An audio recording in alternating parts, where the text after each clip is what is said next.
안녕하세요. 여름만 되면 식중독 환자가 급증하는데 혹시 원인이 단순히 상한 음식 때문만은 아니라는 사실 알고 계셨나요? 실제로 질병관리청 통계를 보면 여름철 식중독 환자는 다른 계절보다 2배 이상 증가합니다. 그런데 많은 분들이 놓치고 있는 게 있어요. 바로 우리 주변의 일상용품들이 식중독의 원인이 될 수 있다는 점입니다. 오늘은 우리가 놓치기 쉬운 식중독의 의외의 원인 7가지를 알려드리겠습니다. 이 영상을 끝까지 보시면 우리 가족의 건강을 지킬 수 있는 중요한 정보를 얻으실 수 있을 거예요.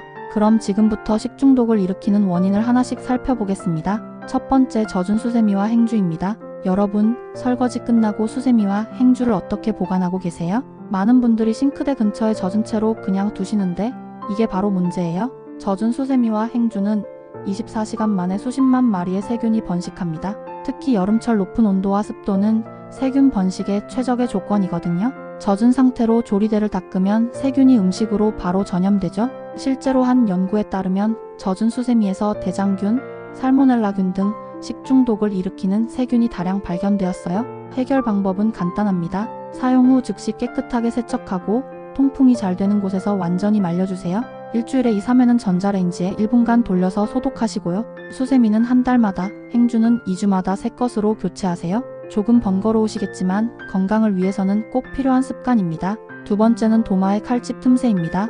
여러분 집에 있는 도마를 한번 자세히 살펴보세요. 칼집이 많이 나 있지 않나요? 특히 플라스틱 도마는 사용할수록 칼집이 깊어지는데 바로 그 틈이 세균의 온상이에요. 플라스틱 도마의 칼집 틈에는 세균이 끼어 있어요. 일반 세척으로는 틈 사이 세균을 완전히 제거할 수 없거든요. 심지어 뜨거운 물로 씻어도 깊숙한 곳에 있는 세균은 살아남을 수 있어요. 특히 육류를 자른 후 바로 채소를 자르면 교차 오염이 발생할 수 있습니다. 생고기에 캠필로박터균이나 살모넬라균이 채소로 옮겨가는 거죠. 이런 문제를 해결하려면 채소용과 육류용 도마를 분리해서 사용하세요. 사용 후에는 굵은 소금을 뿌리고 레몬으로 문지르면 천연 살균 효과가 있어요. 칼집이 많이 생긴 도마는 즉시 교체하시길 바랍니다. 참고로 나무 도마가 항균 성분이 있어서 위생적으로 더 안전해요. 세 번째, 냉장고 손잡이와 고무 패킹입니다. 냉장고 문을 열 때마다 손이 닿는 손잡이에는 세균이 축적되고 고무 패킹 틈새는 습기가 차서 곰팡이가 생기기 쉬워요. 주 2회 이상 알코올 티슈로 손잡이를 닦아주시고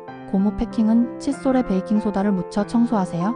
그리고 냉장고 문을 열기 전에 손을 깨끗이 씻는 습관을 기르시길 바랍니다. 네 번째는 포장 채소의 잔류 수분입니다. 마트에서 구입한 샐러드 채소에 남은 물기는 세균 번식을 가속화합니다.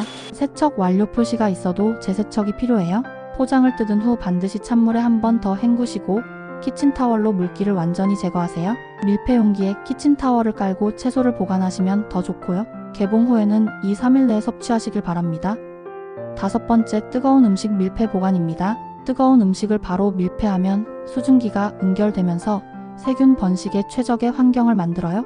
음식이 완전히 식을 때까지 기다리세요. 대략 30분 정도면 됩니다. 급할 때는 얼음물에 용기를 담가 빠르게 식히시고 뚜껑을 살짝 열어둬서 수증기를 배출하세요. 냉장 보관할 때는 용기 바닥에 키친타월을 깔아두시면 더 좋아요.